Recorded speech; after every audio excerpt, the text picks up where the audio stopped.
എന്നാൽ ഇന്നത്തെ ഏറ്റവും ആവേശകരമായിട്ടുള്ള ഒരു മത്സരം നമ്മൾ കണ്ടത് ചെക്ക് റിപ്പബ്ലിക് വേഴ്സസ് ദക്ഷിണ കൊറിയ മത്സരമായിരുന്നു. പിന്നിൽ നിന്ന ശേഷമാണ് കൊറിയ തിരിച്ചടിച്ച് ജയിച്ചത്. ഹവാങ്ങുനും ഒഹിയോണുമാണ് കൊറിയയ്ക്ക് വേണ്ടി ഗോൾ നേടിയത്. ലാഡിസ്ലാവ് ക്രറ്റ്സി ചെക്ക് റിപ്പബ്ലിക്കിന്റെ ആശ്വാസ ഗോൾ നേടി. ആ മത്സരത്തിന്റെ ഫലം എന്തായിരുന്നു? നോക്കി വരാം. കളി കണ്ടവരെല്ലാം ആഗ്രഹിച്ച വിജയം. അതിൽ കവിഞ്ഞതൊന്നും ദക്ഷിണ കൊറിയ ചെക്ക് റിപ്പബ്ലിക് മത്സരഫലത്തെക്കുറിച്ച് പറയാനാവില്ല. മത്സരത്തിലുടനീളം ആധിപത്യം പുലർത്തിയ ദക്ഷിണ കൊറിയ ഒരു ഗോളിന് പിന്നിട്ട് നിന്ന ശേഷമാണ് 2 ഗോൾ തിരിച്ചടിച്ച് വിജയ ഗോൾ നേടുന്നത്. തുടക്കം മുതൽ കൊറിയൻ സൂപ്പർ താരം സൺ ഹ്യൂങ് മിന്നിന്റെ നേതൃത്വത്തിൽ ചെക്കിന്റെ ഗോൾ മുഖത്ത് നിരന്തരം പ്രഹരിച്ചെങ്കിലും ഗോൾ നേടാനായില്ല. ഗോൾ രഹിതമായ ആദ്യ പകുതിക്ക് ശേഷം 59-ാം മിനിറ്റിൽ ചെക്ക് റിപ്പബ്ലിക്കാണ് കൊറിയൻ വലയിൽ ആദ്യ വെടി പൊട്ടിച്ചത്. പ്രതിരോധ താരം ലാഡിസ്ലാവ് ക്രീച്ചിയാണ് ഗോൾ നേടിയത്.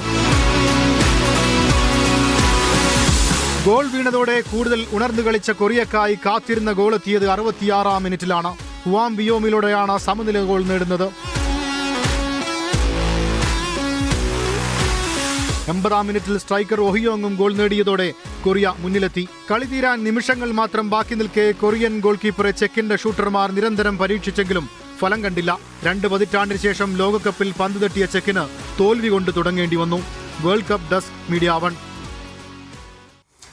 അപ്പോൾ ദക്ഷിണ കൊറിയ വേഴ്സസ് ചെക്ക് റിപ്പബ്ലിക് മത്സരത്തിന്റെ ഒരു കണക്കുകൾ എങ്ങനെയാണ് എന്ന് നമ്മൾ വളരെ പെട്ടെന്ന് നോക്കുകയാണ്. നമുക്ക് വശത്ത് അതിന്റെ കണക്കുകൾ തെളിഞ്ഞു വരും. ദക്ഷിണ കൊറിയ ഒപ്പം തന്നെ ചെക്ക് റിപ്പബ്ലിക്കും തമ്മിൽ ഏറ്റുമുട്ടിയ ആ മത്സരം കണക്കുകളുടെ കാര്യത്തിലും ദക്ഷിണ കൊറിയയാണ്, അവരുടെ പ്രകടനത്തിന്റെ കാര്യത്തിലും ദക്ഷിണ കൊറിയ തന്നെയാണ് ആ കാര്യത്തിൽ ഏറ്റവും മികച്ചു വന്നത്. ഇതാണ് ആ കണക്ക് എന്ന് പറയുന്നത്. ഷോട്ട്സ് ദക്ഷിണ കൊറിയ ഉതിർത്തിരിക്കുന്നത് 15 ഷോട്ട്സുകളാണ്.